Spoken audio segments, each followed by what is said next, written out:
Hi hello everyone, welcome back to my Facebook page. তো আজকে তোমরা কয়েকটা কোশ্চেনের উত্তর দিতাম আমি এই ব্লগটা আজকে স্টার্ট করতেছি। তো তোমরা সবটা ভিডিও দেখো। তো তোমরা সবাই তো জানো যে আমার বিয়ে ঠিক হয়েছে। তো কালকে হের আশীর্বাদ গেছে। তো তোমরা কিন্তু অনেকে কিন্তু কমেন্ট করে জিজ্ঞেস করতেছো যে আমার বিয়ে কবে। তো তোমরা কিন্তু আমি লং ভিডিওতে জানাই দিয়েছিলাম, কিন্তু তোমরা মানে দেখছো না, তার লেগে কমেন্ট করতেছো। অনেকে মেসেঞ্জারও মেসেজ করতেছো আমারে। তো আমার বিয়ে হয়েছে মে মাসের 13 তারিখ, হ্যাঁ। আর তারপরে অনেকে এটাও জিজ্ঞেস করতেছো যে আমার আশীর্বাদ কবে হইব। তো তোমরা তো সবাই জানো যে আমার মা মারা গেছে, মানে মাত্র আজকে 5 মাস হয়েছে। তো সামনে মাসে মানে 8 তারিখ 13 তারিখ তো বিয়ে, 8 তারিখ মার কাজ আছে, তো মারে 6 পিন্ডি দান করুম আর কি।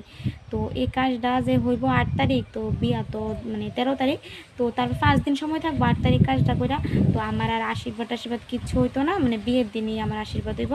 তো তারাবাড়ির থেকে আমার আর মানে আশীর্বাদ করতে আইতো না আর কি। তো আমার আশীর্বাদ হইতো না, ডাইরেক্ট বিয়ে হয়ে যাবো।